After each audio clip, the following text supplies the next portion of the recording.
গাজার দিকে ত্রাণ সরবরাহ করতে যাওয়া ফ্রিডম ফ্লোটিলা কোয়ালিশন এর মেরিলিন নামের জাহাজটি ঘিরে এখন উত্তেজনা ছড়িয়ে পড়েছে পুরো বিশ্বে। গত সোমবার আন্তর্জাতিক সমুদ্র সীমা পাড়ি দিয়ে মিশরের কাছাকাছি পৌঁছালে জাহাজটি ইসরায়েলি দখলদার বাহিনী কর্তৃক অপহৃত হয় বলে অভিযোগ ওঠে। আর এই জাহাজে ছিলেন বিশ্বখ্যাত পরিবেশবাদী গ্রেটা থুনবার্গ সহ মোট 12 জন মানবাধিকার কর্মী। সামাজিক যোগাযোগ মাধ্যম এক্সে ইসরায়েলের পররাষ্ট্র মন্ত্রণালয় বিষয়টি নিশ্চিত করেছে। ক্ষুধার্ত ফিলিস্তিনিদের জন্য ইতালি থেকে আসা মেডলিন জাহাজটিতে ছিলেন 31 বছর বয়সী এই নারী। তার নাম মেডলিন। তিনি 4 সন্তানের মা এবং 5ম সন্তানের অপেক্ষায় আছেন। মেডলিন ছোটবেলা থেকেই বাবার সঙ্গে সমুদ্রের কাছে লেগে থাকা 15 বছর বয়সে পরিবারের দায়িত্ব কাঁধে নিয়ে মাছ ধরার কাজ শুরু করেন। ইসরায়েলের অবরোধ ও সামরিক হামলার মাঝেও তিনি হাল ছাড়েননি। এখনও প্রতিদিন সমুদ্রে যান গাজার মানুষের জন্য। ফ্রিডম ফ্লোটিলা আন্তর্জাতিক সংহতি সংগঠন গাজার অবরোধ ভাঙতে 2025 সালের 1 জুন ইতালির কাতানিয়া উপকূল থেকে মেডলিন নামের এই জাহাজ পাঠায়। এতে ছিল বিভিন্ন দেশের সাহসী মানবাধিকার কর্মী ও সাংবাদিক।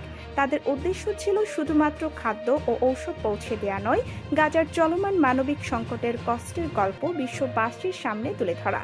কিন্তু আন্তর্জাতিক জলসীমায় ইসরায়েলি নৌবাহিনী জাহাজে ড্রোন হামলা এবং কমান্ডো নামিয়ে অভিযান চালিয়ে সেটি আটক করে এবং জাহাজে থাকা সদস্যদের গ্রেফতার করে।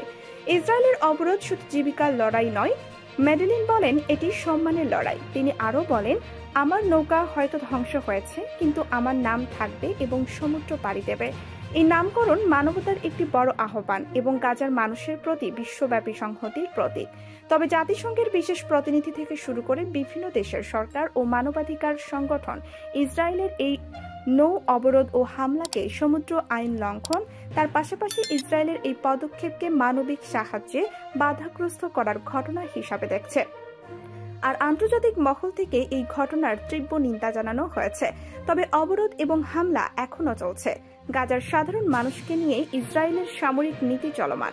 ম্যাডেলিন কুলাবের সংগ্রামের গল্প শুধু গাজার নারীর জীবনের প্রতিচ্ছবি নয়, এটি একটি প্রতিরোধের গল্প, যেখানে এক নারীর সমুদ্রের সঙ্গে একাত্মতা, লড়াই আর মানবিকতার বার্তা জাহাজের মাধ্যমে বিশ্ববাসীর সামনে তুলে ধরেছে। মধ্যপ্রাচ্যের হৃদয়ে 1 শতাব্দীর পুরনো একটি রক্তক্ষয়ী দ্বন্দ্ব, ফিলিস্তিন ও ইসরায়েল সংঘাত। প্রায় প্রতিটি দশকে নতুন করে রূপ নেয়া এই যুদ্ধ শুধু দুই জাতির সীমান্ত বিরোধ নয়, বরং এর শিকড় গভীরভাবে প্রথিত আছে ইতিহাস, উপনিবেশবাদ, ধর্ম, ভূরাজনীতি ও জাতিসত্তার দাবিতে। 2023 থেকে 24 সালে গাজায় ইসরায়েলি হামলা আবারও বিশ্বের নজর ঘুরিয়ে দিয়েছে এই পুরনো কিন্তু এখনো অমীমাংসিত সংকটের দিকে। কিন্তু এই ইতিহাসের গহ্বরে দ্বন্দ্বের সূচনা কোথায়? আজ এ পর্যন্তই। আবারও দেখা হবে নতুন কোনো প্রতিবেদনে। সে পর্যন্ত সবাই ভালো থাকুন, আমাদের সাথে থাকুন, আর আমাদের আপডেট সব ভিডিও পেতে আমাদের চ্যানেলটি সাবস্ক্রাইব করে বেল বাটনটি ক্লিক করে রাখুন।